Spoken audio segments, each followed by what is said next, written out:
Bonjour. Qu'ils vivent dans les friches glacées au nord du mur, dans les sombres jungles de Sotorios ou dans les lointaines montagnes d'Essos, il existe de nombreuses créatures fascinantes dans le monde de la glace et du feu. Dans cette idée, les voici, et c'est juste après ça.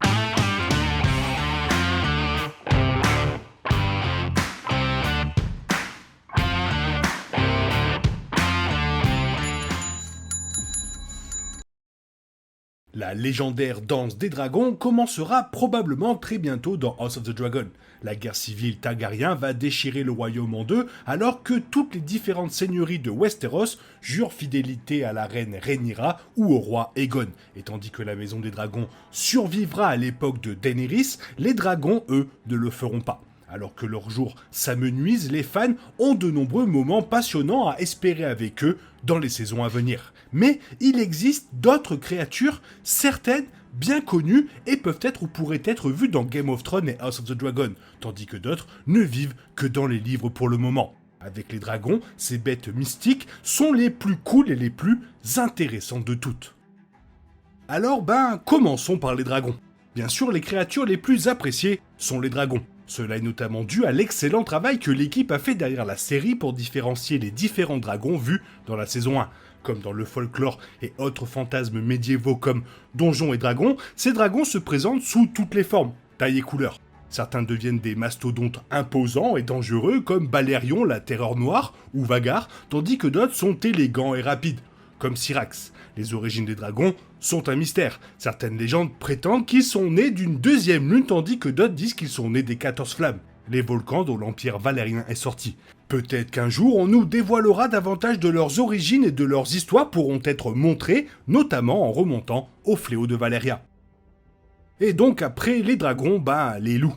L'autre créature la plus importante est le loup, le symbole sacré de la maison Stark, basé sur l'animal du monde réel et divers mythes du loup. Les loups ont encore beaucoup de potentiel dans les émissions. Ils ne sont pas comme les dragons, mais leur lien avec la famille Stark, le Nord et la Vervue est très important. En tant que tel, de nombreux fans étaient contrariés, et en particulier pour Ghost qui figurait de moins en moins dans les saisons de Game of Thrones. Surtout, il parcourt les forêts du Nord avec d'autres bêtes puissantes comme les mammouths et les ours des neiges. Comme en témoigne Nymeria, ils sont connus pour agir en tant que leaders pour les meutes de loups.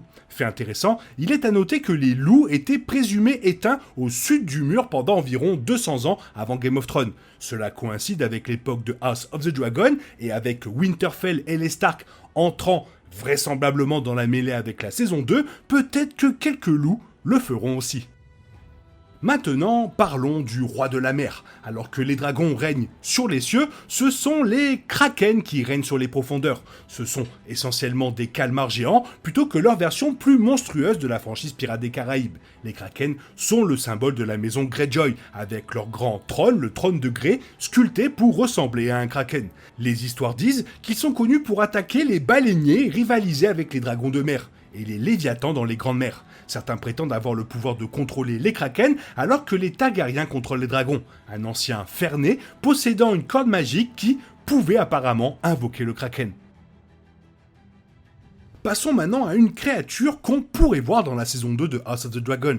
Il n'y a que quelques bêtes qui pourraient rivaliser avec les loups en tant que redoutables chasseurs. Et les lynx de fumée en font partie. Ils ont été mentionnés périodiquement tout au long de Game of Thrones, mais n'ont jamais été présentés comme dans les livres. Les lynx de fumée sont de grands chats de montagne rappelant les vrais tigres, cougars ou lynx, et caractérisés par leur épaisse fourrure noire à rayures blanches. Ils vivent partout sur Westeros, depuis les chaudes montagnes de Dorne jusqu'au nord, au-delà du mur. Comme d'autres animaux, ils ont été les compagnons pour les change-peau dans les livres, comme Varamir Sixskins, qui contrôlait également un ours des neiges, un aigle et 3 loups.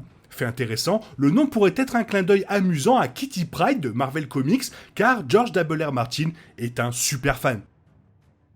Et on passe maintenant à une créature que Tyrion a vue. Soi-disant, il y a d'autres spin-offs en développement en plus de Jon Snow. L'un d'entre eux concerne le conte légendaire de Nymeria, la princesse du Rhoynar qui a conduit son peuple sur 1 millier de navires d'Essos à Dorne. Idéalement, cela montrerait la culture Rhoynar, y compris leur magie de l'eau et les tortues géantes qu'ils appellent le vieil homme de la rivière. On ne sait pas grand chose à leur sujet, à part ce qui a été décrit par Tyrion, qui en envoie un lors de son voyage à Essos. Ce sont des bateaux plus grands que la normale, avec des coquilles à cornes et sont sacrés pour les Rhoynar.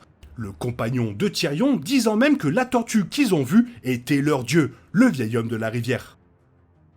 Maintenant, une que vous connaissez déjà. Daenerys a eu des accrochages avec plusieurs créatures différentes pendant son séjour à Essos, y compris une manticore. Elle est presque tuée, mais heureusement, l'arrivée de Sir Barristan Selmy a évité ses plans. À partir de ce moment, il est devenu l'un des compagnons et meilleurs amis les plus fidèles de Daenerys. Le poison de cette créature est mortel et apparemment l'un des nombreux utilisés par Oberyn Martell et probablement les serpents de sable. Fait intéressant, les manticores de Martin sont des insectes similaires aux scorpions, contrairement à leur origine mythique qui sont des chimères avec un corps de lion, une queue de scorpion et une tête humaine. Ils sont originaires des îles de la mer de Jade, bien nommées les îles Manticores, loin à l'est de l'endroit où le voyage de Daenerys l'a amené. Peur des araignées ? Fuyez. Une question que certains fans se posent à propos du spin-off de Jon Snow est de savoir si les marcheurs blancs y figureront de quelque manière que ce soit. Cela semble incroyablement improbable car cela diminuerait fortement toute la fin de Game of Thrones.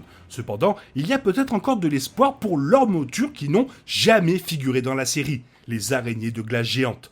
Ce sont toujours des créatures de légende, pas encore vues dans l'histoire jusqu'à présent, mais comme la vieille nane le raconte, les autres ont traqué le dernier héros sur des araignées aussi grosses que des chiens. Ce serait cool de les voir en live action, ou au moins de reconnaître si elles sont réelles ou imaginaires. Passons à une autre créature vraiment intéressante. Alors que les dragons retiennent toute l'attention, il existe d'autres créatures apparentées dans le monde, allant des tyrans des cieux du sud, des wyverns, aux dragons de mer et aux dragons de glace, dont on ne parle que dans les légendes. Cependant, leur espèce apparentée les plus cool est celle qui a les meilleures chances de figurer en live action. Ce sont les Veurs ou Veurs de feu. Ce sont essentiellement des dragons sans ailes, toujours capables de cracher du feu et similaires aux dragons de la mythologie asiatique. On dit qu'ils sont également originaires des 14 flammes de l'ancienne Valyria. Cependant, contrairement aux dragons, ils sont indomptables. Ils créent des tunnels et des labyrinthes sous la terre car ils peuvent facilement percer la roche et le sol. Si House of the Dragon ou un autre spin-off revient à Valyria, cela pourrait permettre à cette créature d'apparaître. Une autre qu'on a déjà vue mais dans un autre univers. Cela pourrait en surprendre plus d'un si un jour un Basilix devait apparaître dans une émission Game of Thrones. Il ne ressemblerait en rien au superbe design de la série Harry Potter. Là, c'est un serpent géant, mais ici, ils sont bien plus hideux et démoniaques avec 6 pattes. Cependant, un trait qu'ils partagent est la puissance de leur venin. Les Basilix sont l'homonyme des îles Basiliques sur les rives nord de Sotorios, où ils peuvent devenir aussi gros que des taureaux. Fait intéressant, leur sang est également utilisé car il peut rendre les gens violents après en avoir consommé, conduisant même une souris à combattre un lion. Incroyable.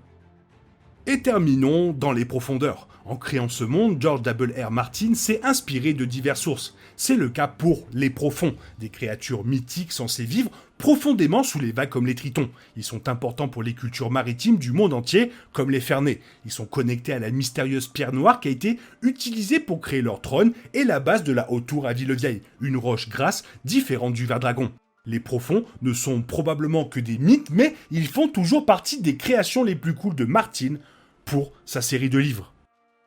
Voilà, écoutez, c'est tout ce que j'avais à dire sur les créatures incroyables dans l'univers de Game of Thrones. Toi, qu'est-ce que tu en penses? Quelle est ta préférée? Fais-moi part de ton avis dans la zone commentaire. Sinon, il est temps pour toi de reprendre le cours normal de ta vie. On se retrouve demain pour une nouvelle vidéo. Bisous bisous, bye bye.